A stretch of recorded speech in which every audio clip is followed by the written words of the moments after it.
नहमदुहु व नुसल्ली अला रसूलिहिल करीम अम्मा बाद फ़ौज़ु बिल्लाहि मिनश शैतानिर रजीम बिस्मिल्लाहिर रहमानिर रहीम अलिफ लाम मीम ज़ालिकल किताबु ला रैब फ़ीह हुदल लिल मुत्तक़ीन अल्लज़ीना युमिनूना बिल ग़ैबि व युक़ीमूनस सलाता व मिम्मा रज़क़नाहुम युनफ़िक़ून वल्लज़ीना युमिनूना बिमा उन्ज़िला इलैका व मा उन्ज़िला मिन क़ब्लिक व बिल आखिरति हुम यूक़िनून।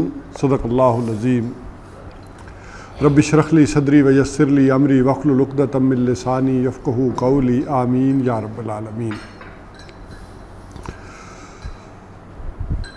जैसा कि अभी बात सामने आई है कि मग़रिब के बाद आइंदा जो है वो दर्स हुआ करेगा, तो और उसकी एक वजह ये थी कि ज़्यादा लोग ताकि शामिल हो सकें, कोई ड्यूटीज़ पर हैं या कहीं और हैं, तो हम भी बाकायदा आगाज़ सूरह बकरा का फिर आइंदा मग़रिब के बाद ही करेंगे।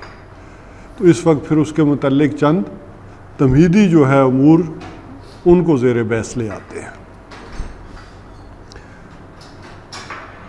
जहाँ तक बात सूरह बकरा की है तो ये समझ लें कि ये जो पहली 5 सूरतें हैं, यानी सूरह फातिहा, सूरह बकरा, सूरह आले इमरान, सूरह निसा और सूरह माइदा, ये मिलकर एक ग्रुप बनता है। जिस तरह के कुरान हकीम की तिलावत के एतबार से 7 मंज़िलें हैं, तो 7 मंज़िलें तो जाकर पूरी हो जाती हैं सूरह निसा के ऊपर, यानी सूरह फातिहा, सूरह बकरा, सूरह आले इमरान और सूरह निसा। लेकिन ये जो मानवी ग्रुप हैं ये भी 7 हैं, मंजिलें भी 7 हैं। अलबत्ता ये ग्रुप जाकर पूरा होता है सूरह माइदा के ऊपर। तो ये पहला मानवी जो ग्रुप है, अब इस हवाले से समझ लें कि मदनी सूरतों का हुजम के एतबार से सबसे बड़ा इकट्ठ ये है। हुजम के एतबार से जो मैं कह रहा हूँ, यानी 4 जो तवील सूरतें हैं सूरह यानी मदनी सूरतें हैं, सूरह बकरा, आले इमरान और निसा और माइदा, ये इसमें यहाँ आ गई। वैसे एक एतबार से देखेंगे तो तकरीबन ये मदनी सूरतों का निस्फ़ है। देखें कुरान हकीम में अगर मदनी और मक्की सूरतों की निस्बत व तनासब देखें, यानी हुजम के एतबार से, तो तकरीबन 2/3 कुरान वो है कि जो मक्का में नाजिल हुआ और 1/3 कुरान मदीना में नाजिल हुआ। तो अगर वो 30 पारों के हिसाब से देख लें तो मदनी सूरतें कम अज़ कम बन जाएंगी सारी की सारी करीबन 10 पारे। वो भी पूरे नहीं बनते, लेकिन हम ज़रा समझ लेते हैं कि 10 एक पारे के करीब क्या हो जाएंगे, वो मदनी सूरतें हैं जो कुरान हकीम में आई हैं। तो उन 10 में से भी 5 पारे ये आ गए। तो इस वजह से मैं कह रहा था कि मदनी सूरतें जो हैं या जो कुरान मदीना में नाजिल हुआ उसका भी तकरीबन ये निसफ़ बन जाता है। वैसे हुजम के एतबार से जो तवील तरीन ग्रुप है वो इसके बाद का है, बड़ा है अपने हुजम के। वो चूँकि शुरू होता है सूरह हूद से, सूरह हूद, यूनुस और फिर जाकर शुरू हो जाता है सूरह मोमिनून तक। 14 मक्की सूरतें उसमें आती हैं, वो जो तीसरा मक्की ग्रुप आ जाएगा। तो तवील तरीन जो है हुजम के एतबार से वो बन जाता है, लेकिन मदनी एतबार से वो ये बन जाएगा, ये ग्रुप बन जाएगा। इसी तरह से समझ लें कि इस ग्रुप के अंदर ये जो 4 मक्की मदनी सूरतें हैं, इनमें से 2-2 ये जोड़े की शक्ल में है, यानी सूरह बकरा और सूरह आले इमरान ये जोड़े की शक्ल में है और सूरह निसा और सूरह माइदा ये जोड़े की शक्ल में है। इसकी सबसे बड़ी मिसाल ये है कि ये दोनों सूरतें सूरह बकरा और सूरह आले इमरान दोनों अलिफ लाम मीम से शुरू होती हैं, यानी हुरूफ मुक़त्तआत से शुरू होती है, जबकि अगली दोनों सूरतों का ताल्लुक़ जो है वो ख़ताब का वो बराह रास्त है। एक का ख़ताब का सीगा या अय्युहन्नास और एक का या अय्युहल्लज़ीना आमनू औफ़ू बिल-उक़ूद, वो सूरह माइदा उससे शुरू हो जाती है, जबकि सूरह निसा या अय्युहन्नास इत्तक़ू रब्बकुमुल्लज़ी ख़लक़कुम मिन नफ़्सिन वाहिदा ये इससे शुरू हो जाती है। तो वो बराह रास्त ख़ताब है उन दोनों सूरतों में, जबकि यहाँ हुरूफ मुक़त्तआत से शुरू होता है। तो अब आ जाएँ कि इस पूरे ग्रुप का अमूद क्या है, अमूद या क्लाइमैक्स जिसे कहते हैं, कि जिसके गिर्द पूरा ग्रुप जो है वो सूरतों का घूमता है। एक बात होती है ना जिसके गिर्द सारी बातें चल रही होती हैं, तो ये जो मदनी ग्रुप है पहला, इसका अमूद जो है उसका एक हिस्सा तो है हुजूर सल्लल्लाहु अलैहि वसल्लम की शरीयत, और उस अमूद का दूसरा हिस्सा है अहले किताब पर इत्माम हुज्जत। ये गोया के एक बात बन जाएगी। और अब इसको सूरह फातिहा के साथ जोड़े, मक्की सूरत के साथ, तो गोया के एहदिना सिरातल मुस्तकीम का ताल्लुक़ हो जाएगा उस शरीयत से। एहदिना सिरातल मुस्तकीम है क्या? ये शरीयत है। शारे भी किसे कहते हैं? वो जो लिखा होता है ना अंग्रेज़ी में, इट इज़ नॉट थारोफेयर, ये शाराए आम नहीं है, ये आम रास्ता नहीं है। तो शरीयत शारे से रास्ता, तरीक भी रास्ते को ही कहते हैं, तरीक़त भी रास्ता, शरीयत भी, ये भी रास्ता। तो यानी एहदिना सिरातल मुस्तकीम का गोया के बराह रास्त ताल्लुक़ इस ग्रुप के अमूद से ये हो जाएगा। और इसी की शरह में जो आगे आगे ये ना बात, वलद्दालीन और गैरुल मग़ज़ूब अलैहिम, वो गोया के अहले किताब से इत्माम हुज्जत के दर्जे में वो दोनों चीज़ें भी इस ग्रुप के अंदर आ जाएंगी। बाकी ये कि तकरीबन पूरी की पूरी शरीयत इन 5 में आ जाती है। किस एतबार से कि हिजरत के बाद जो सबसे पहली सूरत नाज़िल हुई है वो सूरह बकरा है, और सूरह माइदा आखिरी है। सूरह माइदा जो है तकरीबन ये सन 7 के करीब जाकर इसकी आयात नाज़िल हुई हैं। तो ये ज़माना बन जाता। अगरचे इसमें और भी आएंगी चीज़ें, यानी शरीयत के एतबार से सूरह नूर है, सूरह आज़ाब है, वो अहकामात भी हैं साथ, लेकिन वो मैं इस ज़मानी एतबार से कह रहा हूँ कि वो सन 5 और 6 की हैं। सूरह आज़ाब सन 5 की है, सूरह नूर जो है वो सन 6 की है, तो उस एतबार से वो भी इंक्लूड कर रहा हूँ मैं एक साथ। तो इसके अंदर करीबन शरीयत के अहकामात आ गए। इब्तदाई अहकामात जो आए हैं वो सूरह बकरा में आ गए, और तकमीली अहकामात आ गए हैं सूरह माइदा के अंदर जाकर। और ये असलन मज़मून जो है वो जो कुरान हकीम मदीना में नाज़िल हुआ, ये उसका मज़मून है शरीयत। मक्की सूरतों के मज़ामीन क्या रहे हैं? 2 ताई कुरान जो मक्का में नाज़िल हुआ उसके मज़ामीन 3 ही तरह के रहे हैं। नंबर 1 ईमानियात, नंबर 2 इखलाकियात, और नंबर 3 अंबा और रसूल। ये मक्की सूरतों के मज़ामीन हैं। उनके अंदर ये 3 चीज़ें ज़्यादातर ज़ेर बहस आती है। यानी ईमानियात में ईमान बिल आखिरा, ईमान बिल रसालत, ईमान बिल तौहीद, ईमान बिल्लाह, और इसी तरह बुनियादी इखलाकियात आगे के सच बोलो, कम न तोलो, ये जो बुनियादी यूनिवर्सल ट्रुथ भी जिन्हें कहा जा सकता है, कि वो चीज़ें हैं कि जो फिर उन मज़ामीन में आई हैं। और अंबा और रसूल, कुछ चीज़ें कानूनी दर्जे में आई हैं यानी शरई एतबार से, लेकिन उनका भी असलन ताल्लुक़ किससे है? वो इखलाकियात से है कि यतीम का हक़ ना मारो, उसको पूरा। तो ये वाली वो चीज़ें हैं कि जिनका भी असल में बेस और बुनियाद इखलाकियात ही है। तो असलन मज़ामीन मक्की सूरतों के ये 3 चलेंगे, जबकि मदनी सूरत के अंदर जो है वो शरीयत के मज़ामीन आएंगे। तो ये तो हो गया ग्रुप का तारुफ। अब आ जाए इसमें से जो 2 सूरतें हैं, सूरह आले इमरान और सूरह बकरा। इन दोनों के बारे में जैसा कि मैंने कहा कि जोड़ा होने की जो है वो मुनासबत है आपस में, निस्बत ज़ौजियत जिसे कहा जाएगा। एक तो ये ख़ुद हुज़ूर सल्लल्लाहु अलैहि वसल्लम ने इन्हें जोड़े करार दिया। मुस्लिम शरीफ की रवायत में आता है कि हुज़ूर सल्लल्लाहु अलैहि वसल्लम ने फरमाया, इन दोनों को नाम दिया अज़्ज़हरावैन, 2 नहायत ताबनाक रोशन सूरतें, चमक वाली। जैसे हज़रत फ़ातिमा रज़ी अल्लाह ताला अन्हा, उन्हें भी क्यों ये कहा जाता था नहायत रोशन ताबनाक चेहरे वाली खातून, उनका एक नूर होगा चेहरे के ऊपर, एक ताबनाकी होगी, तो उसी से अज़्ज़हरावैन। या इसी तरह ये अलगमामतान भी कहा गया कि दो बदलियों के साए, दो बादल उनकी मानद। अलगायातान गयातान ये इसलिए कहा गया कि दो परिंदों की डारें, जैसे दो परिंदों के झुंड हों वो आ रहे हों तो उस सूरत में आए। तो इस तरह हुजूर सल्लल्लाहु अलैहि वसल्लम ने भी इन दोनों को इकट्ठा किया, इन दोनों सूरतों को मुख्तलिफ रवायात के अंदर। इसी तरह इसमें कुछ ज़ाहिरी मुनासिबतें भी हैं और कुछ जो जिसे कहें मानवी मुनासिबतें भी हैं दोनों के अंदर। इसको बिल्कुल ऐसे समझ लें जैसे मर्द और औरत हैं तो उनमें निस्बत व ज़ौजियत क्या है, उनकी 90% चीज़ें क्या हैं, एक ही जैसी होती, लेकिन कोई 8-10%, 5% चीज़ें ऐसी हैं कि जो मुख्तलिफ होती हैं, लेकिन वो मुख्तलिफ भी इस एतबार से होती हैं कि दोनों का जो इख्तलाफ है वो मिलकर किसी मकसद की तकमील करता है, वो कम्प्लीमेंट्री फैक्टर जो होता है।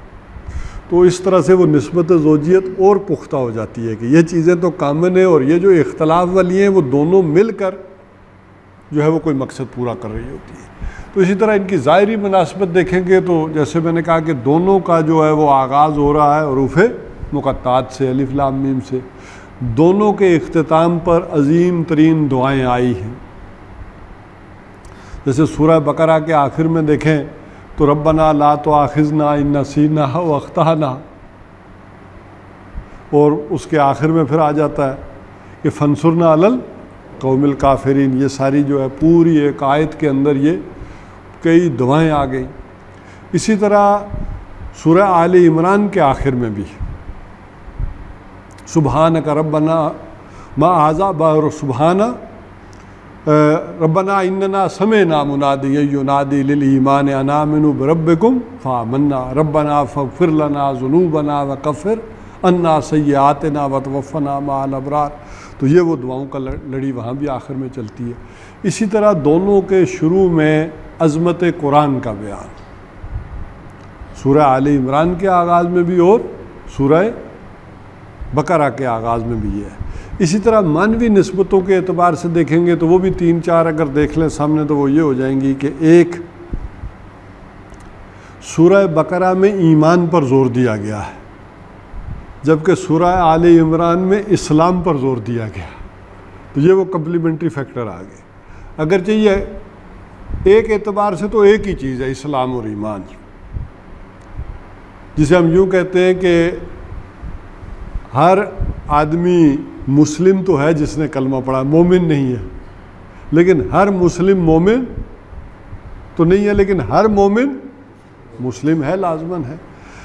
लेकिन एक एतबार से बड़ी दो मुख्तलिफ चीज़ें हैं कि एक की बुनियाद पर दुनिया में फ़ैसले होने और एक की बुनियाद पर आखिरत में फ़ैसले होने। क़ालतिल आराबु आमन्ना कुल लम तुमनु वलाकिन कुलू असलमना वलम्मा यदखुलिल ईमानु फ़ी कुलूबिकुम। ये देहाती आपसे आकर कह रहे हैं कि क़ालतिल आराबु आमन्ना, कि हम ईमान ले आए, कुल लम तुमनु, आप इनसे साफ कह दीजिए कि तुम ईमान नहीं लाए, वलाकिन कुलू असलमना, हाँ तुम ये कह सकते हो कि हम इस्लाम ले आए। जैसे हदीस जिब्राइल में भी है कि ये इस्लाम है और ये ईमान है। इस्लाम को उस दुनिया में उसकी बुनियाद पर फैसले होते हैं, लेकिन ईमान जो है वो वेरीफाई नहीं किया जा सकता किसी का। तो बहरहाल इस सूरत के अंदर, सूरह बकरा के अंदर ईमान के मबाइस और सूरह आले इमरान में इस्लाम, इन्ना दीना इंदल्लाहिल इस्लाम, ये सूरह आले इमरान में आ जाएगा मज़मून। अच्छा, इसी तरह इस सूरत के अंदर ये जो इन्फाक़े जान और माल है, सूरह बकरा के अंदर इन्फाक़े माल पर जोर आएगा, इस पर ज़रवाए सलाम चोटी आएगी। 2 रुकू ख़ासकर अल्लाह ताला की राह में इन्फाक़े फ़ी सबीलिल्लाह, इसका मज़मून आ जाएगा। सूरह आले इमरान में जान का खर्च करना, जहाद और कताल, वो उसका मज़मून आ जाएगा। यानी इन्फाक़े माल और इन्फाक़े जान ये जाकर मिलेंगे तो दोनों बात बनेगी ना। वजाहदू बिअम्वालिकुम व अनफुसिकुम, तो एक में जहाद बिल माल और एक में जहाद बिन नफ्स वाला मजमून आ गया। इसी तरह ईमान के भी 2 पहलू हैं। ईमान का एक पहलू ये है कि इंसान के अंदर नमाज, रोज़ा, लिल्लाहियत, खुशू, खुजू, तकवा एक है, ये बुनियाद है। और एक ईमान का पहलू ये है जहाद, किताल, इसी तरह सब्र, मुसाबरत, सब्र में दूसरों से बढ़ जाना, ये जो, तो ये सूरह आले इमरान का मजमून आ जाएगा। तो इस एतबार से मानवी निस्बतें भी दोनों के अंदर वो मौजूद हो जाएंगी कि बनेगी तो बात दोनों के मिलने से।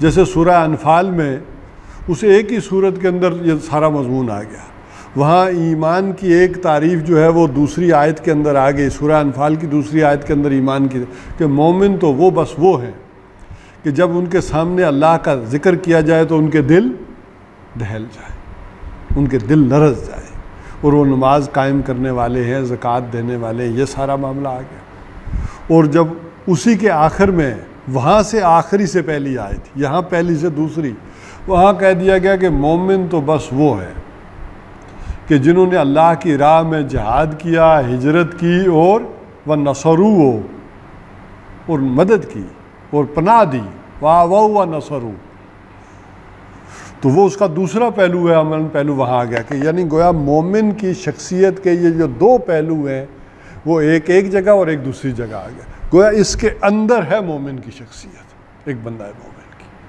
तो इसी तरह इस सूरत के अंदर भी एक में एक पहलू आ गया, दूसरी में दूसरा पहलू जो है वो ज़ेर बहस आ गया। तो ये इन दो सूरतों का, ये चीज़ें जब हम मज़ामीन पढ़ेंगे, गुफ्तगू होगी ना, तो ये जब हम लिंक करते जाएंगे ना इन चीज़ों को, तो ये मज़ामीन या बुनियादी चीज़ें आपको ज़रा उस वक्त हिंट दिया करेंगे तो याद रहेंगी, तो फिर समझना चीज़ों को आसान हो जाएगा। अब आ जाइए सूरह बकरा की तरफ। ये तो इन दोनों में निस्बतें हो गई। सूरह बकरा के अंदर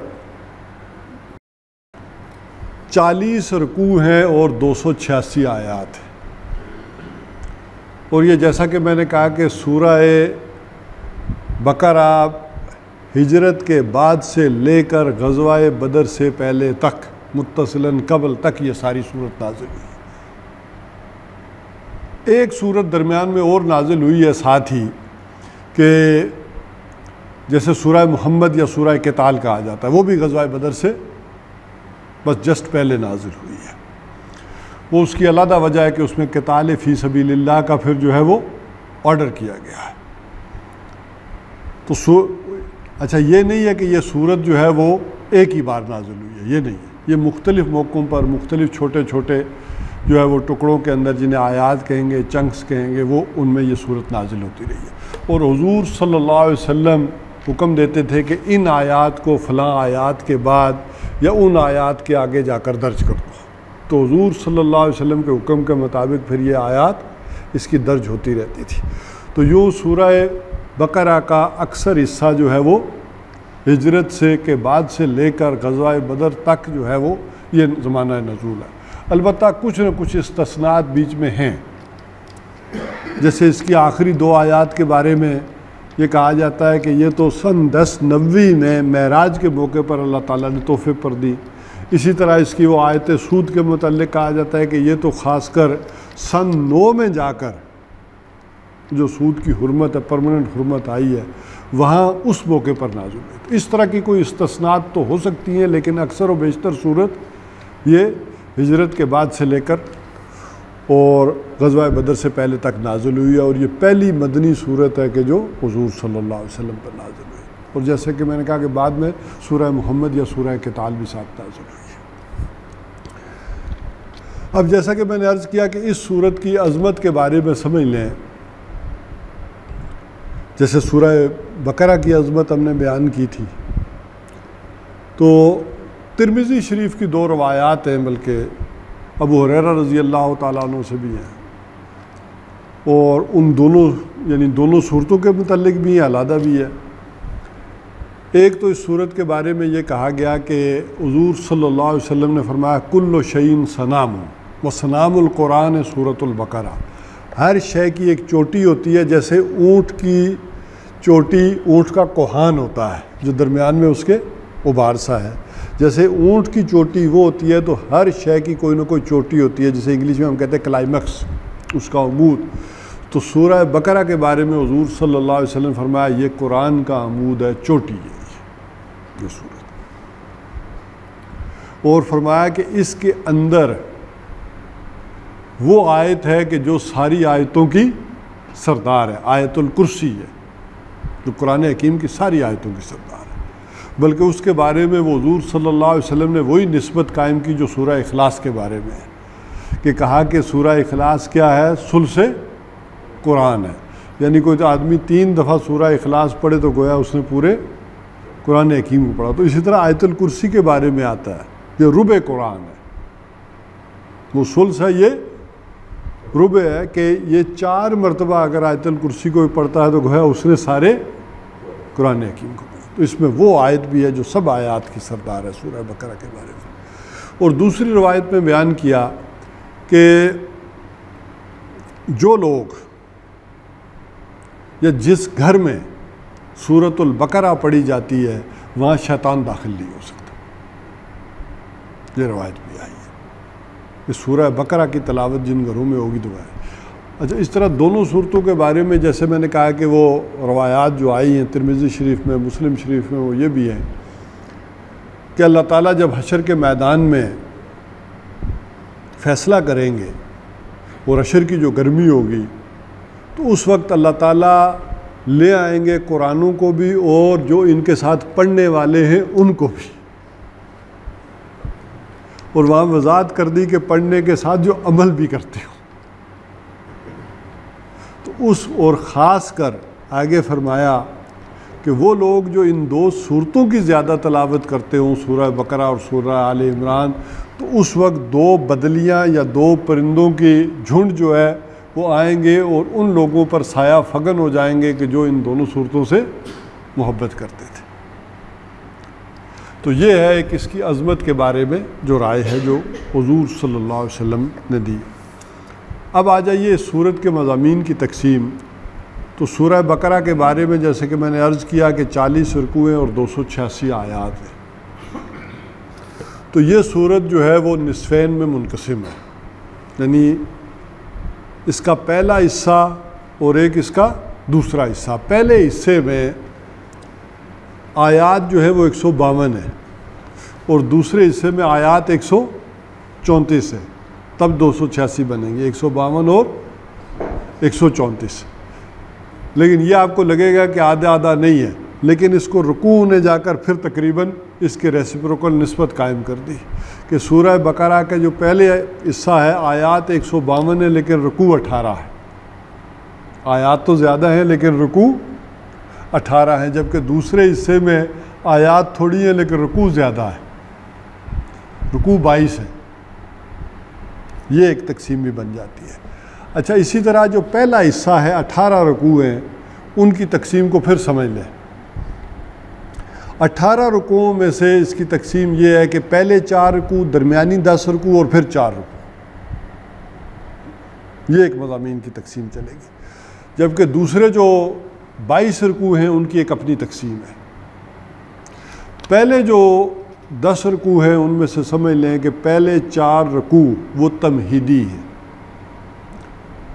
दरमियान के जो 10 रुकू हैं वो साबिका उम्मत मुसलमा यानी अहले किताब से ख़िताब है, और अहले किताब में भी ज़्यादातर यहूद से ख़िताब है। उन 10 रुकूओं में से पहला रुकू भी उनके लिए दावत का है। बाकी 9 रुकूओं के अंदर उनके ऊपर एक चार्जशीट लगाई गई है, फ़र्द करारदार जुर्म वो लगाया गया कि तुम अब माजूल हो क्लियरली, अगरचे पोटेंशली वो माजूल हो चुके थे हज़रत ईसा अलैहिस्सलाम के आने के बाद। ये बात समझ लें कि जब हज़रत ईसा अलैहिस्सलाम दुनिया में आए हैं तो यहूदियों ने नहीं माना, तो पोटेंशली वो निकल चुके थे उस दायरे से। लेकिन क्लियरली अब अल्लाह ताला ने उनको वासियत उम्मत, चूँकि वो उसी की एक्सटेंशन थी आगे, जिन्होंने नहीं माना तो वो यहूदी कहलाए निकले, लेकिन उम्मत अभी जारी है। क्योंकि हज़रत ईसा अलैहिस्सलाम ने क्या कहा कि मैं रसूलन इला बनी इसराइल हूँ, मैं दुनिया की सारी कौमों की तरफ नहीं हूँ, और मैं बनी इसराइल की खोई हुई भेड़ों की तलाश में आया हूँ। ये हज़रत ईसा अलैहिस्सलाम का कहना था। तो अब गोया बायसियत मजमूई पूरी बनी इसराइल जो है यहाँ पर माजूल करार देती गई।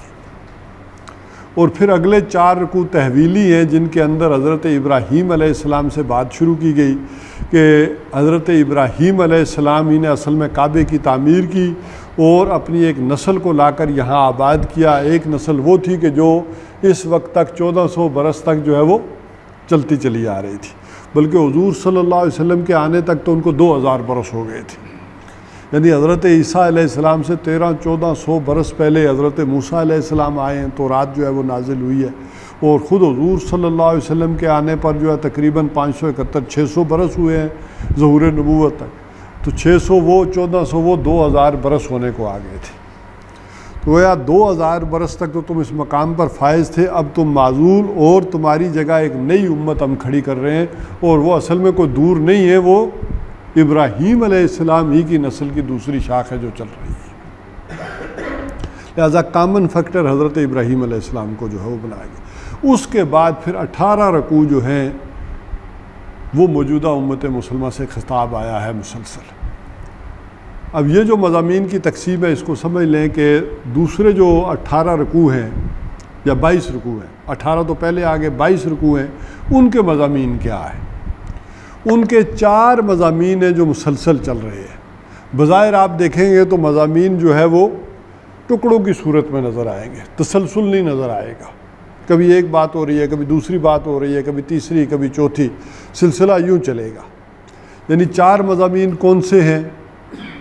2 शरीयत की लड़ियाँ,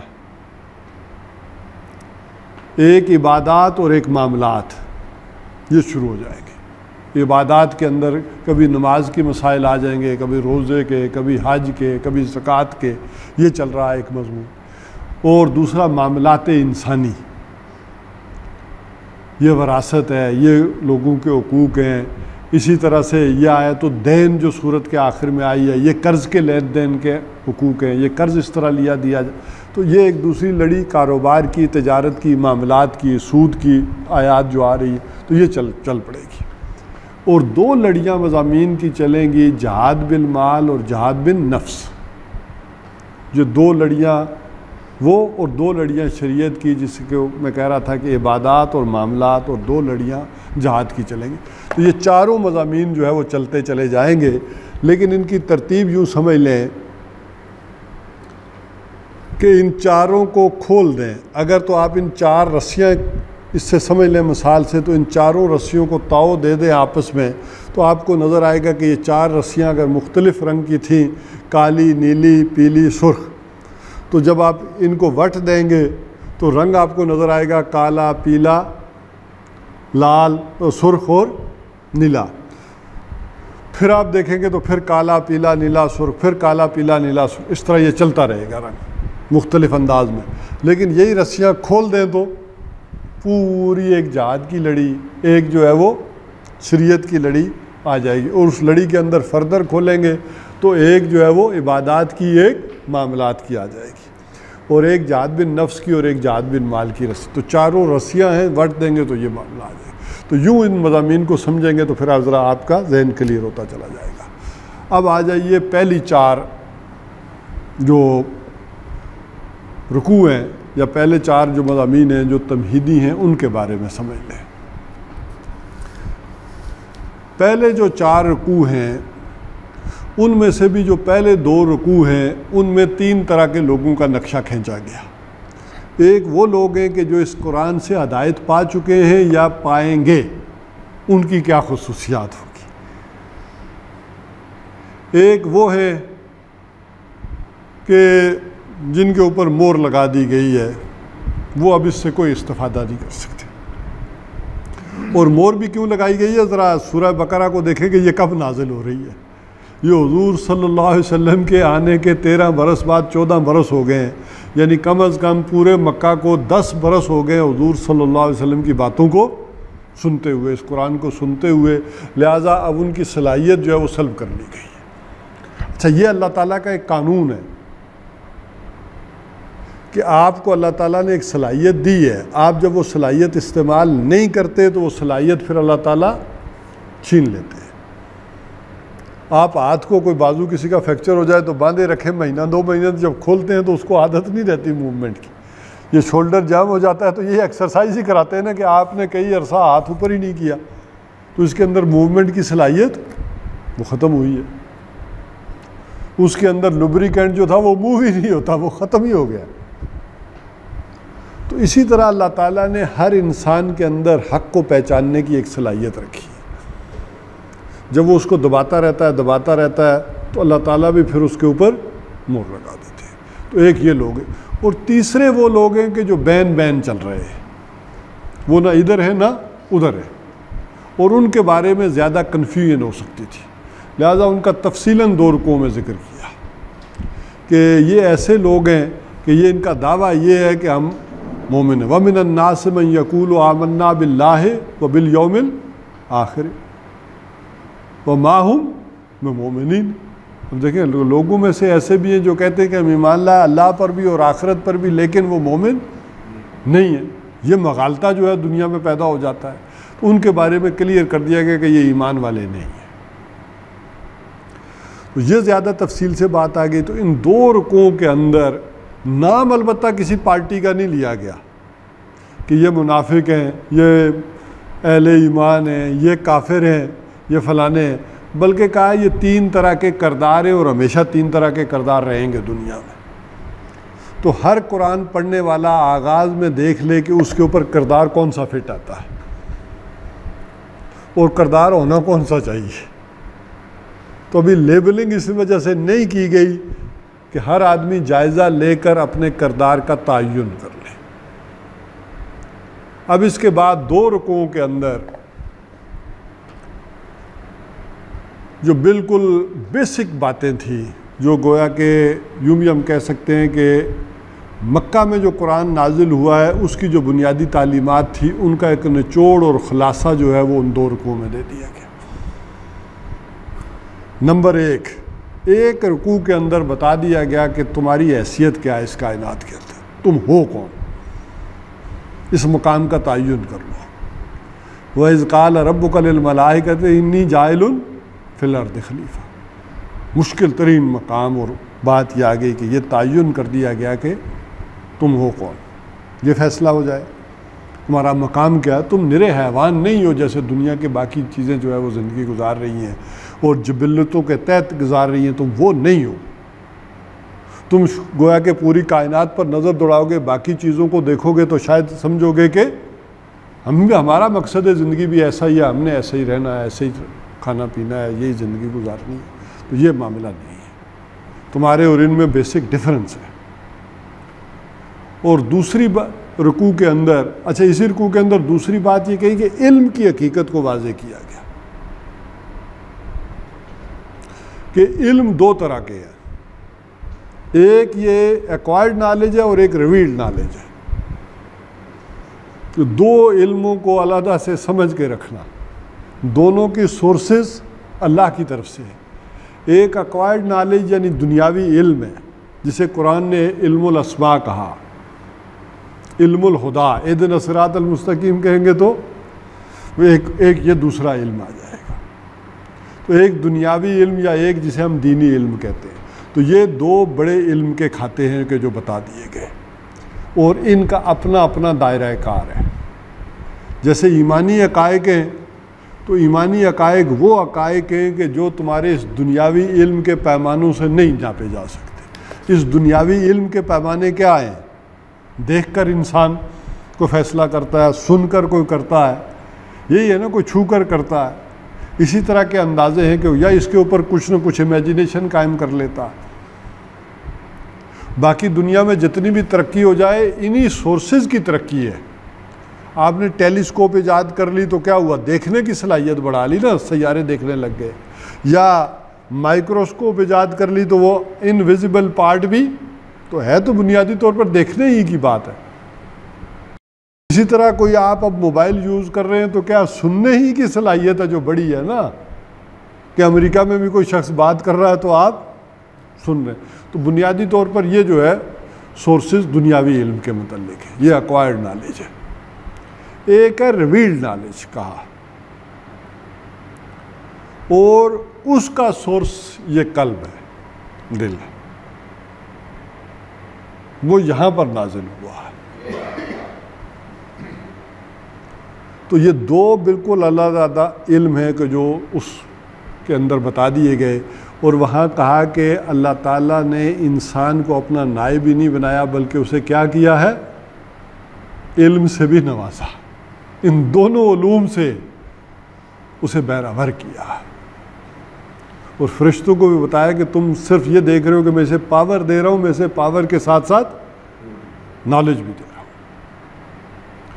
और दूसरे रुकू के अंदर जो मरकज़ी मजमून आया वो ये था कि इंसान का ये मकाम तो ये है, लेकिन कहा कि उसकी असल शय यह बंदगी, उसका जो फंक्शन है वो बंदगी वाला है, उसके अंदर सरकशी नहीं होनी चाहिए। ये पिछली दफ़ा भी मैंने आपको समझाया था कि वमा खलक़तुल जिन्ना वल इंसा इल्ला लियअबुदून, वो मकसद इंसानियत नहीं है, वो गर्ज़ व गायत है। कि गर्ज़ व गायत ये है कि तुम्हारे अंदर ये सरकशी कहाँ से आ गई, ये होना चाहिए। इसी की मैंने मिसाल दी थी कि ये मुश्किल बात है, इसको समझ लें कि जैसे सूरज है तो सूरज की बंदगी क्या है, वो हुक्म, उसकी इबादत क्या है कि वो सर्कल में गर्दिश करता रहे, नाफरमानी नहीं कर सकता। अल्लाह ने जो हुक्म दिया वो उसके अंदर घूमता रहे, घूमता रहे, घूमता रहे। और अल्लाह ताला ने कुरान हकीम में कहा कि चाहे तुम्हारी मर्जी है या नहीं है, तुम्हें ये करना है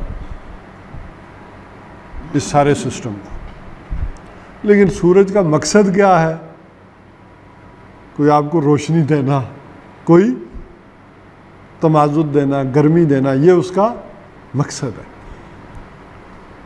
इसी तरह इंसान का मकसद एक रुकू में वाज़े कर दिया गया कि उसका मकसद ज़िंदगी क्या है, खिलाफत। और उस हैसियत से उसने अल्लाह ताला के अहकामात की तनफीज़ करनी है।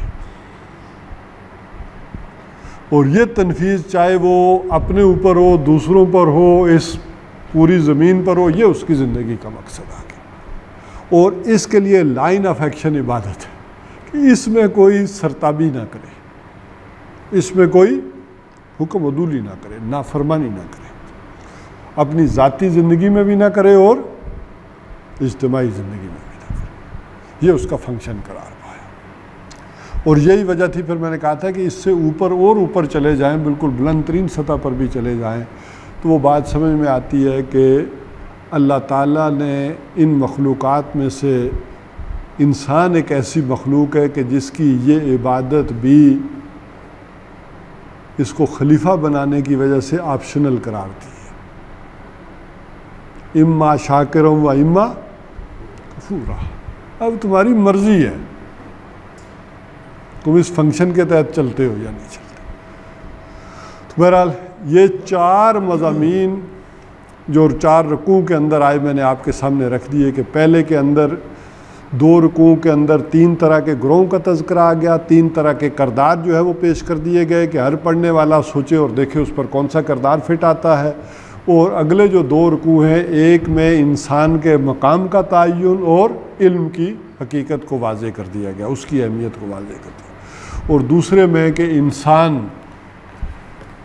की बुनियाद, उसकी दावत अपने रब के सिवा किसी की बंदगी नहीं करना, उसके सिवा किसी की बात नहीं माननी।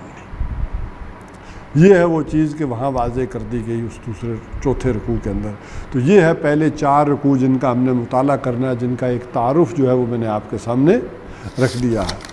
और यहाँ पर अब जो बात शुरू होती है सूरह बकरा के आगाज़ में, वो हुरूफ़ मुक़त्तात से अलिफ लाम मीम।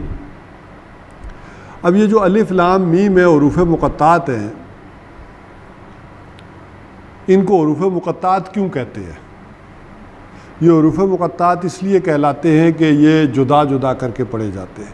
अलिफ लाम मीम को आप जोड़ कर नहीं पढ़ सकते, अलम नहीं पढ़ सकते, बल्कि अलिफ अलादा, लाम अलादा और मीम अलादा पढ़ेंगे। इसी तरह बहुत सारी सूरतें जो इन हुरूफ से शुरू हुई हैं, हा मीम अलिफ लाम रा, बल्कि वो 5 हुरूफ वाली तो आ जाएगी, काफ हा या आइन स्वाद, तो इनको अलग-अलग हुरूफ पढ़ते हैं, इसलिए इन्हें हुरूफ मुक़त्तात कहा जाता है। इसी तरह इनके माने के बारे में इजमा है कि अल्लाह और अल्लाह के रसूल के सिवा इनके माने कोई नहीं जानता हतमी तौर पर। यानी आरा तो बहुत सारी आएंगी, हम डिस्कस करेंगे, लेकिन असल जो इजमा है वो किस बात के ऊपर है कि इनके माने कोई नहीं जानता। अगरचे सहाबा किराम ने भी आरा दी है, लेकिन इसके बावजूद सब ने कहा ये किसी की अपनी राय तो हो सकती है, लेकिन बहैसियत मजमूई उम्मत की राय ये रहेगी कि इनके मानी अल्लाह और अल्लाह के रसूल के सिवा कोई नहीं जानता, या अल्लाह और अल्लाह के रसूल के माबैन एक राज है। इसी तरह कोई कौले मरफू नहीं है, हुजूर सल्लल्लाहु अलैहि वसल्लम की कोई बात हमारे सामने नहीं है जिसमें आपने इसकी वजाहत की हो कि इनके मानी क्या है। अच्छा, इसमें भी बड़ी दिलचस्प बात यह आ जाती है कि आखिर ये बात आई तो सहाबा किराम ने पूछा क्यों नहीं? भाई वो पूछ सकते थे ना, आखिर हम यहाँ से शुरू कर रहे हैं, पढ़ रहे हैं, तो इनके मानी क्या है, मतलब क्या है? तो किसी ने कोई सवाल नहीं किया। उसमें एक बात तो ये आती है कि चूँकि सहाबा किराम का ये मजाज सवाल पूछने का था ही नहीं, वो सवाल भी अगर कोई पूछते थे तो अमली नौइयत का। जैसे हुजूर सल्लल्लाहु अलैहि वसल्लम से वो तवील रवायत जो हज़रत अली रज़ी अल्लाह तआला अन्हु ने बयान की है कि सतकून फितना, अनकरीब तुम्हारे ऊपर एक बहुत बड़ा फितना आने वाला है। तो कोई सवाल साहबा ने इस तरह का नहीं किया उसमें से मालूमाती कि यह फितना कब आएगा, कौन लोग इसमें मुलव्विस होंगे, किस तरह का होगा, कोई ये निशानियाँ क्या, कोई सवाल ऐसा किया ही नहीं। बल्कि हज़रत अली रज़ी अल्लाह तआला अन्हु ने सवाल जो किया जो अमली था असल में, मल मखरज या रसूल अल्लाह, उस फितने से निकलने का रास्ता क्या है, वो तरीका क्या है। तो ये सिर्फ जो है वो बात सामने आई। फिर वो तवील है आगे कि हुजूर सल्लल्लाहु अलैहि वसल्लम ने कहा कि काला किताबुल्लाह, वो अल्लाह की किताब है जो तुम्हें इस फितने से निकालेगी। फिर उसकी तवील जो है वो फहरिस्त जो है वो बयान किया कैसे कैसे निकालेगी, किस किस तरह से। तो ये कमली। अच्छा, इसके बारे में जनरल पूरी दुनिया में जो राय पाई जाती है वो ये है कि ये मजाज सवालात का या बाल की खाल उतारने का ये आर्याई नस्लों के अंदर है। ये एलियन रेसेस जो हैं ये सवालात ज़्यादा करती हैं, ईरानी है, यूनानी है, ये इनके असरात के तहत। और वैसे भी हमारे यहाँ जो है वो दीन तो ईरान के रास्ते से ही आया है ना, और इसके ऊपर ईरानी असरात बड़े गालिब हैं। जो हिंदुस्तान में दीन आया है इसके बारे में कहा जाता है कि ये मावराउन नहर इस रास्ते से आया, चूँकि हुजूर सल्लल्लाहु अलैहि वसल्लम के ज़माने में और खुलफाए राशिदीन के ज़माने में तो यहाँ आया ही नहीं। जब बहुत आया हो तो साहिली इलाकों में तजारती गर्ज़ो काज से, उस तरह कोई एज ए होल निज़ाम की हैसियत से नहीं आया।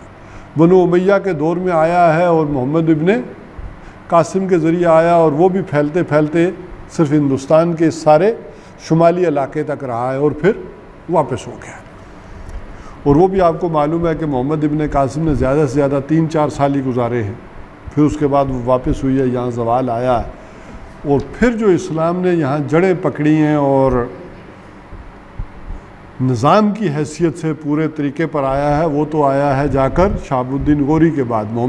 वो सुल्तान महमूद गज़नवी ने भी, ज़रा आप अंदाज़ा करें कि कब हमले शुरू किए, 997 में से लेकर 1000 कुछ तक, यानी ये करीबन हुजूर सल्लल्लाहु अलैहि वसल्लम से भी इतने 100 साल बाद।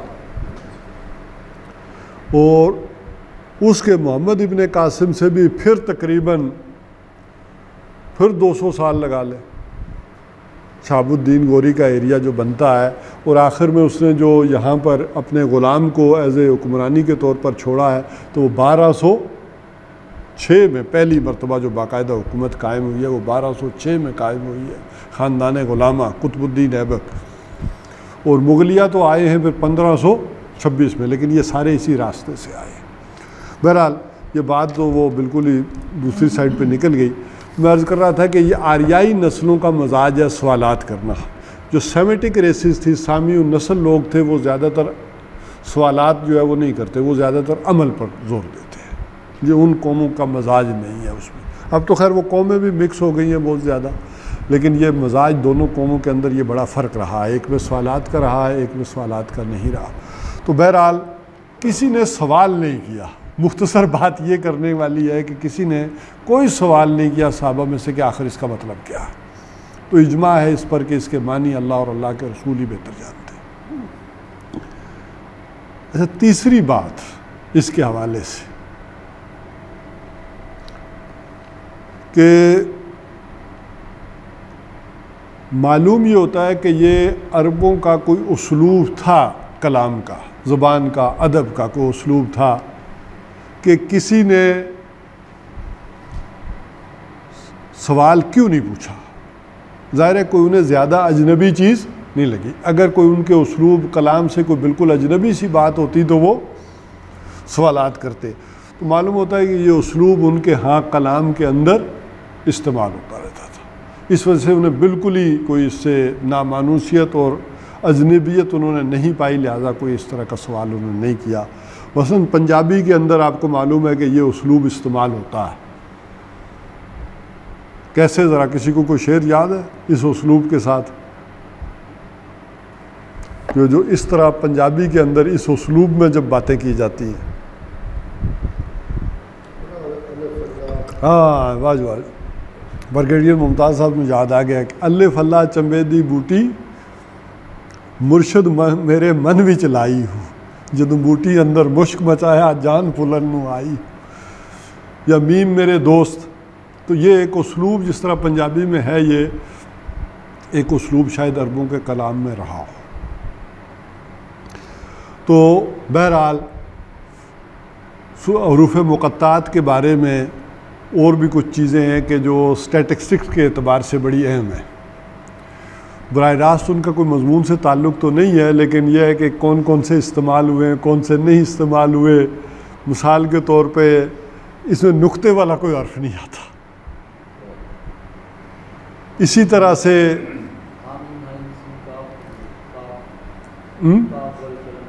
काफ, उसमें तो ज़्यादातर इनमें नुक्ते वाले को हर्फ नहीं आते, यानी सीन है, शीन नहीं है, आइन है, गाइन नहीं है। तो इस तरह के अल्फाज में अगर देखें तो वो ज़्यादातर बेनुक्ते अल्फाज इस्तेमाल हुए हैं। अच्छा, वो मैं अलग से फिर वजाहत करूँगा कि कौन सी पट्टी में से हुए, कौन सी पट्टी में से नहीं हुए। और हरूफ मुक़त्तात भी जो है ये तकरीबन 29 सूरतों के शुरू में आए, ये भी अपनी जगह है। अच्छा, इनमें से 14 इस्तेमाल हुए, यानी अरबी अल्फ़ाबेट जो है वो उसके बारे में एक मुख्तलिफ राय पाई जाती है। एक राय ये पाई जाती है कि हरूफ तहज्जी अरबी में 28 हैं या 29 हैं। ये दो राय पाई जाती। क्यों पाई जाती हैं? ये समझ लें कि अगर हमज़ा और अलिफ़ को अलहदा जिन लोगों ने माना है तो वो कहते हैं कि ये 29 है, और जो ये कहते हैं कि ये एक ही है हमज़ा और अलिफ़, तो वो क्या कहते हैं कि ये क्या है, 28 है।